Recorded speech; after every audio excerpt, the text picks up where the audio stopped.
Howdy folks, Justin here, and so I had just recorded a video a few days back with budget spellsword tokens, and for some reason the sound got butchered on that video, so I have decided to start over the budget series with Archer, which I think is a very approachable deck, and the best part about the budget Archer deck, in my opinion, is that almost every single card in this deck sees play in high-end constructed decks. That aren't budget lists. So these are all cards that you can totally feel good about crafting if you need a couple of them, rares and commons and stuff like that. And it's really cheap to put together. I mean, I'll go through the cards one by one here. A rapid shot, it cycles. So in card game, language, that means you play it and you also draw a card in addition to its effect. You have a lot of ways you can take advantage of this. Between the finish off, which destroys wounded creatures, and the Leaf Lurkers, which destroy wounded creatures, as well as Pyromancers, which do 1 damage to everything in a lane, and Raiding Party, which creates 1/1 tokens with charge that can attack right away. This 1 extra damage can really help you get through things. The same thing really goes for the Sharpshooter Scout. Instead of drawing a card in this case, you have Prophecy Creature that's a 1/1 body. But it just lets you remove opposing creatures a lot easier, more easily. And sometimes just, a Sharpshooter Scout might finish off a really close to being dead opponent. Afflicted Elite, similarly, is a pretty aggressively statted creature that when you play it, does damage to each player, which is a good thing. I mean, as far as you're concerned, because your deck is likely to be the aggressive deck. Daring Cutpurse is another prophecy card you have. This guy is, your optimal turn 1 play if you have the ring turn 2 otherwise, because it can quickly get out of control if not answered. We have Finish Off for more removal. We have Greystone Ravager, another prophecy, and just another cheap, aggressive creature that can really take over pretty quickly. Northwind Outpost to beef up your tokens and some of your smaller creatures. Orc Clan Captain, again, to push that extra damage. Battle Rage Orc, another charge creature to push damage. Morkul Gatekeeper, again, pushes damage. You just need to have something on the board already, and it's another prophecy. Raiding Party, of course, takes advantage of things like Orc Clan Captain, Northwind Outpost, and Morkul Gatekeeper by creating creature tokens that you can use. Escaping Pyromancer is great for clearing out other aggressive decks, as well as triggering your finish off effects like Leaf Lurker. Earthbone Spinner is the only epic, I think, in the list. It's just one of the most powerful cards in the game, and it's you play with it a few times, you'll see what I'm talking about. The ability to remove all abilities from a creature is unparalleled. Whether it's removing drain so you can keep attacking without having to trade into something, whether it's removing guard or ward, all sorts of things. Earthbone Spinner is just an amazing card. Moonlight Werebat. Okay, so this is the other epic. This is a really powerful prophecy. Can keep you ahead in life, so you can trigger your engine cards, if you will, which I'll get to in just a second. And then there's Cliff Racer. Again, just reach, which is the ability to impact the board the turn you play something. Leaf Lurker, and then Soul Rest Marshal, Triumphant Jarl. I got a 2/2 split, so you can kind of get a feel for which one you like more. These are just really powerful cards that only trigger their abilities if you have more life. Soul Rest Marshal lets you play a card for free, basically, because everything in your deck costs 6 or less. And Triumphant Jarl draws you 2 cards. So just really great cards, really powerful cards. I'm going to take the Budget Archer list here, and I'm going to play a game first against the Expert AI. And then I will take it into casual and face somebody there, so I can give you an example of how it might work against a real player. Okay, so we're playing against the Chameleon, not the Karma variety, but just a regular Chameleon variety. Yeah, we'll keep the Sharpshooter Scout. Yeah, now we got a nice little curve here. We got something to play on turn 1, turn 2, and turn 3. And actually, because we drew this, we're just going to go ahead and lay this down right away, using our Ring of Magicka to get that extra boost this turn. This is great at stopping us, I'm not going to lie. But you know what? We actually can do this something pretty fancy with this. We Rapid Shot, it survives, so we draw a card. And then we just lay down a Sharpshooter Scout, clear the way for our Greystone Ravager. So we were able to keep it alive thanks to these little ping effects we have. And here's actually another great example of where these effects are going to be great, because we can lay this down so that we get this extra damage here. We'll attack. Then we'll lay down this guy, kill that. We've cleared off the board. We got a bunch of power on board. And now you're going to see the absolutely unparalleled power of Earthbone Spinner. Because this, Breton Conjurer is a powerful creature. It's got ward when the ward is broken. It summons a 5/5 creature with guard.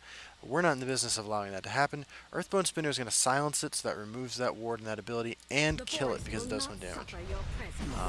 This is just an absolutely unstoppable lead we've created here.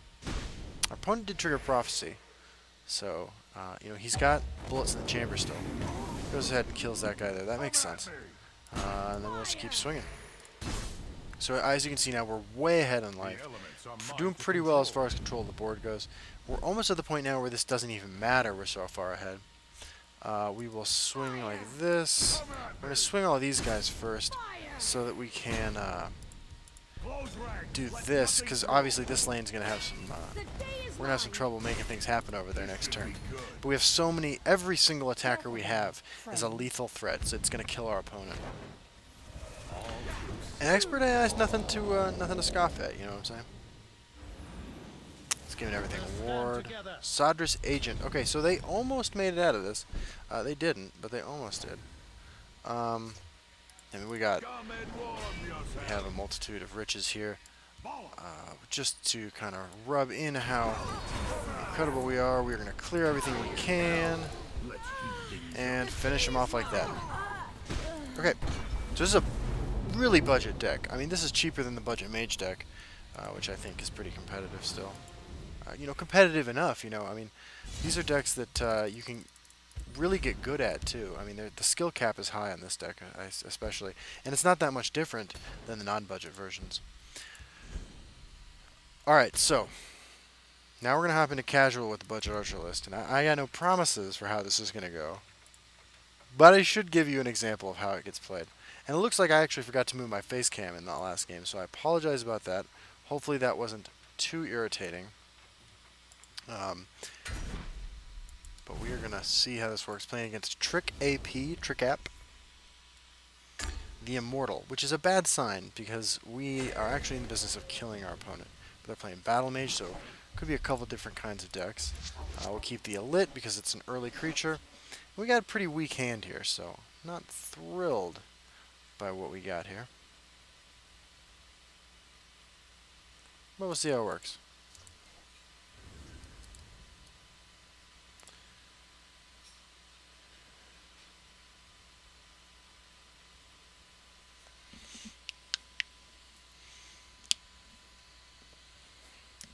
Opponent taking their time. Because we're clearly just an aggressive deck, I think we're going to just go ahead and lead off with the Afflicted Elite. No regrets.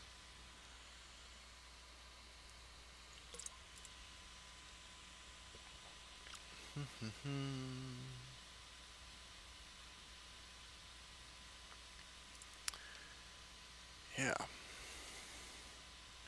So, what do we got going on here?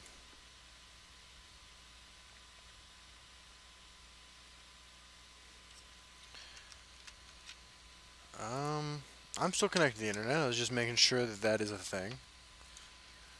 Maybe this is a guy who doesn't want to be in a video and has heard that I...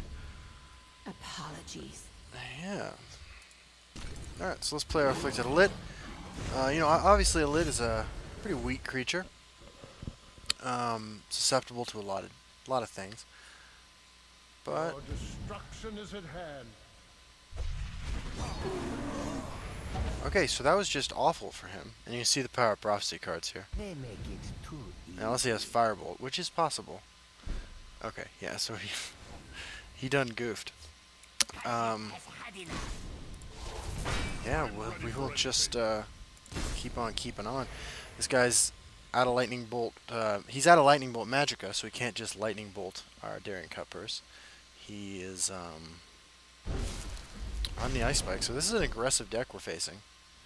I think we should be pretty good against an aggressive deck. Yeah, we will just keep on keeping on here.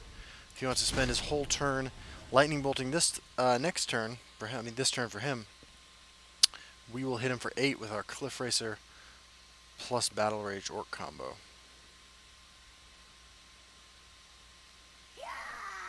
Okay, Shrieking Harpy on that makes sense.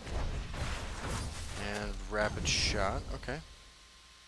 So maybe his plan is to Skaven Pyromancer swing or something like that. Well, let's swing first. So there's a couple different lines we could take here, right? Like, he can't cast Ice Storm, the spell that does 3 damage to all creatures next turn, because that costs 6. We could just lay down our Leaf Lurker so that we can swing for 4 with that, and then swing for an additional 4 with our Cliff Racer. I think that's a good play. I mean, we are so far ahead in life that I think we just want to push our advantage and maximize our damage. And we're putting in the other lane too, so he has to worry about if he's running guard creatures that he's thinking about deploying. He's got to figure out where to put those. We'll see how they like someone who fights Okay, back. that's totally fine. Limits the resources he can invest over here. And if okay. Well, okay, so this is 8 we can definitely get through. And that brings us to 12. So I think the play is Cut Purse, actually, because he can Lightning Storm next turn. I'm sorry, Ice Storm next turn, and we want to just get him to dead. If he Ice Storms, he's going to clear the board, and he's going to leave us with a Cliff Racer for lethal. So this pushes as much damage as possible. And, ooh, a guard creature here actually totally screws up our plans. Could be pretty good for him. Yeah, that doesn't screw up our plans at all. A second prophecy, however, does. A second prophecy definitely does. Yeah, so. Alright, so if he has Ice Storm, we are not looking hot. They make it too easy. Let's see what happens here. See what happens. Because we're 1 off of being able to kill him with just our Cliff Racer. Thanks to a couple of well-timed prophecies. That was obviously the perfect outcome for him. All he's got to do is block this then, and or kill it. And we have a serious problem on our hands.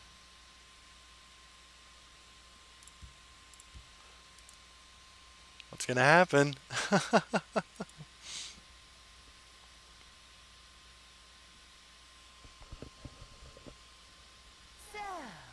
Okay, so he's leaving it up to Sheogorath. Sheogorath says, Harpy.